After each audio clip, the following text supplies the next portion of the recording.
Quando Deus andou sobre a terra, de Rick Joyner. Capítulo 4. Parte 1. Zebedeu estava cada vez mais preocupado com seu filho João, que agora parecia desanimado por Jesus não ter retornado como havia prometido. Tiago, irmão de João, via de outra maneira. Ele achava que João era excessivamente idealista e que esta frustração lhe faria bem. Todavia, Zebedeu não gostava de ver seu filho tão deprimido a ponto de não conseguir trabalhar. João agia como se toda tarefa fosse um inimigo que precisava ser punido. Zebedeu decidiu que aquilo já tinha ido longe demais e que precisavam conversar.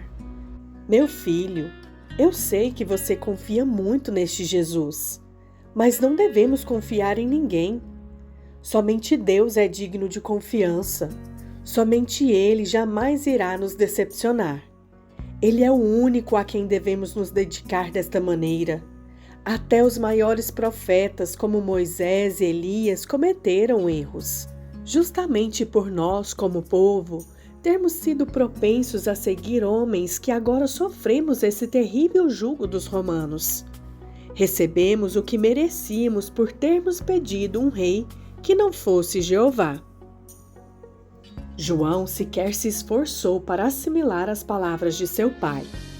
Cada uma delas o atingiu como um tapa na cara, mesmo que ele acreditasse serem coerentes. Verdades ou não, ele não queria ouvir mais nada.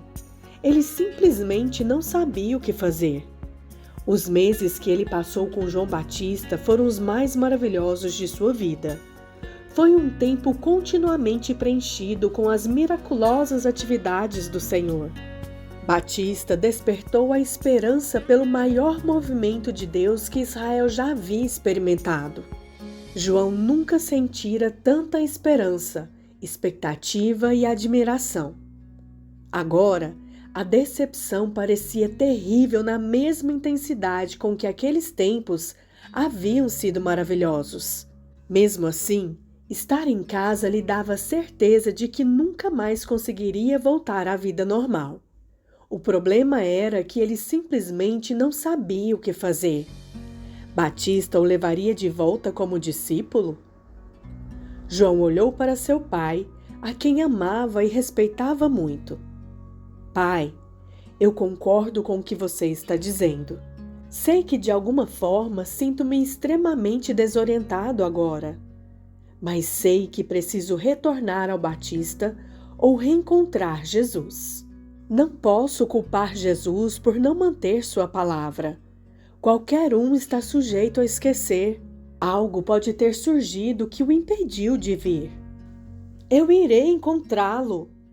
João deixou escapar, largando a rede que estava consertando.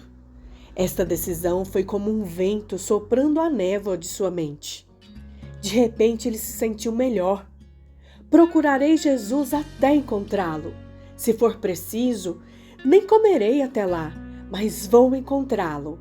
Continuou com tanta intensidade que chocou seu pai e seu irmão. Sempre que me procurar, você me encontrará. Uma voz soou do barranco acima deles.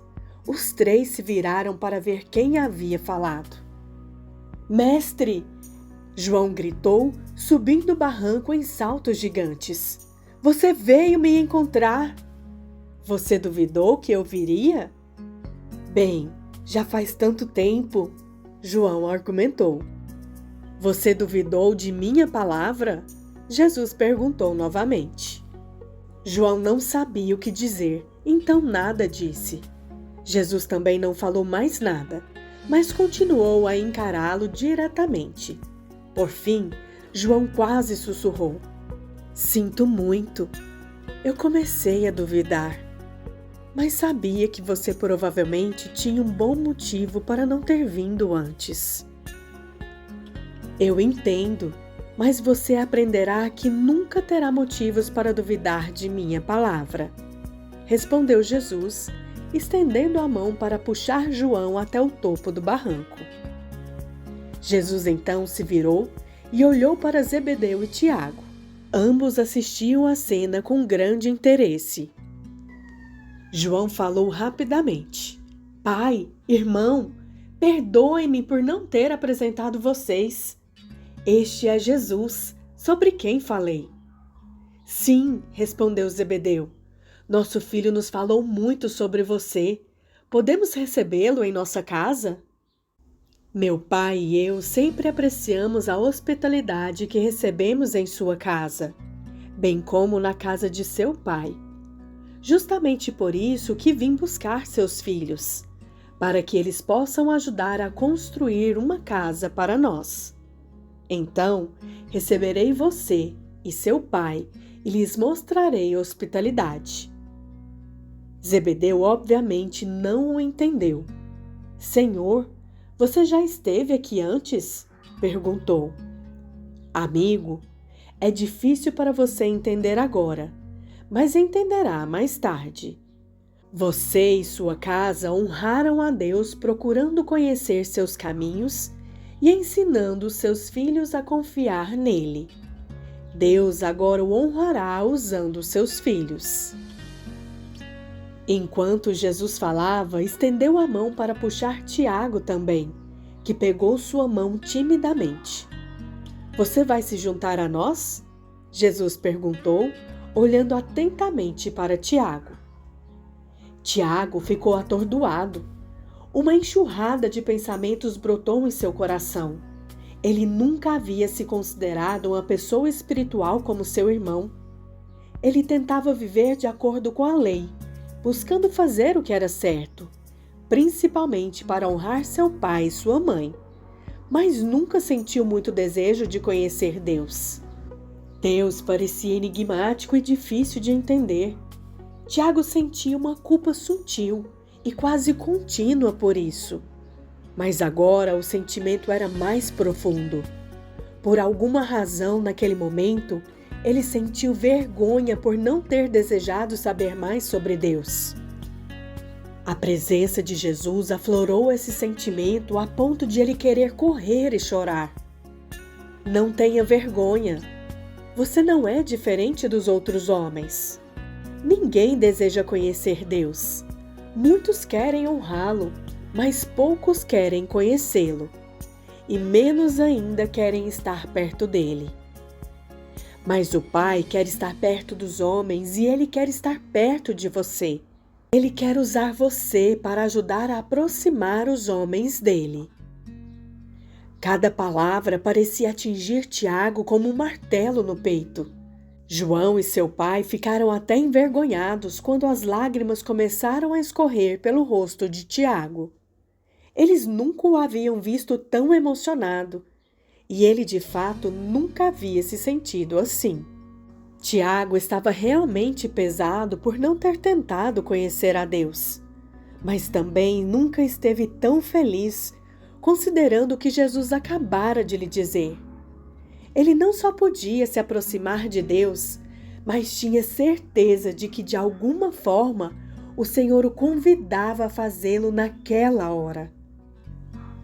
Mestre, por favor, diga-me o que eu preciso fazer. Siga-me. Eu não o conheço, mas sei que é verdadeiro. Sinto como se o próprio Deus falasse através de você.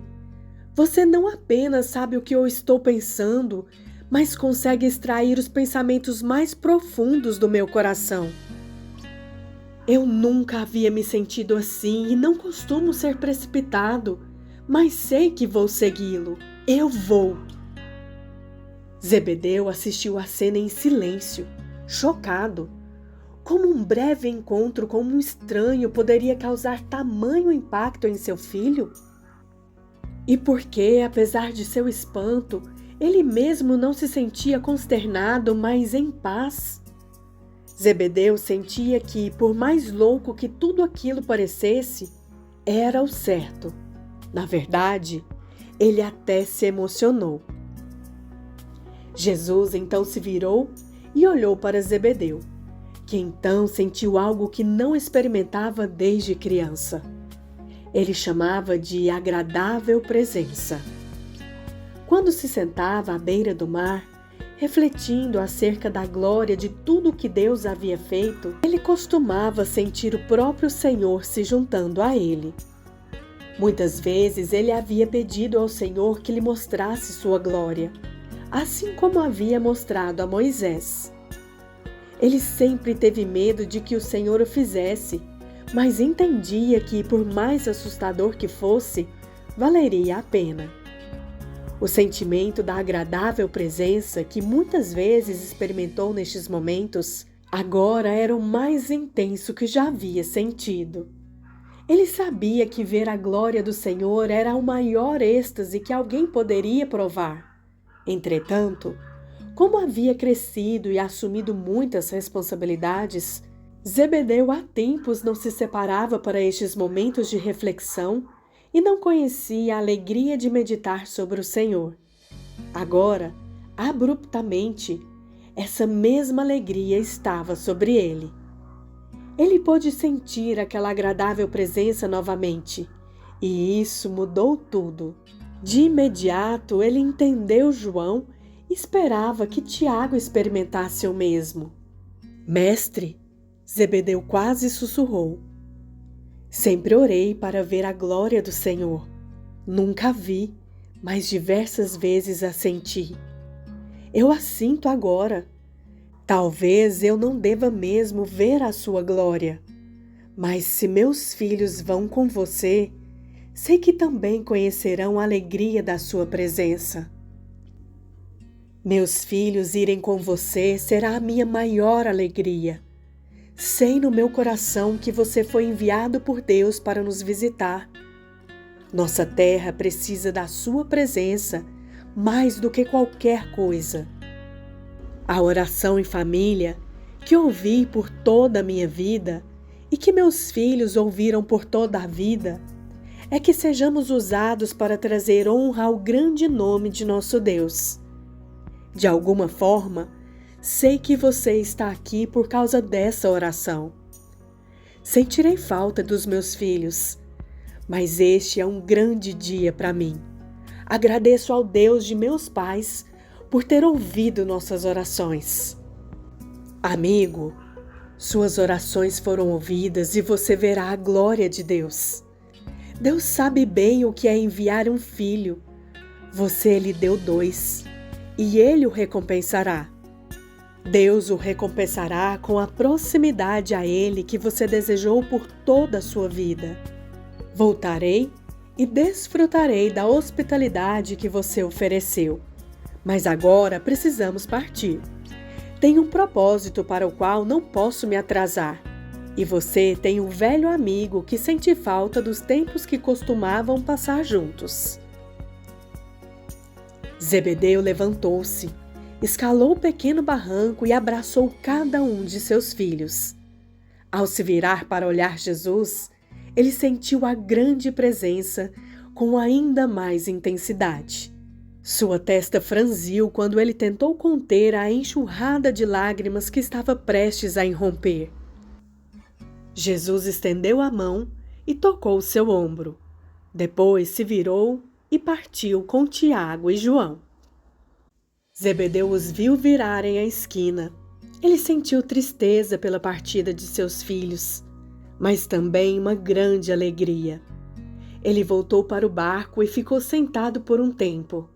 Então, se afastou da margem. Ele passaria a noite na água. Zebedeu tinha um amigo com quem não se encontrava há muito tempo e não podia fazer mais nada até ficar sozinho com ele novamente. Sinto muito por ter crescido e perdido o que tinha com você, orou Zebedeu.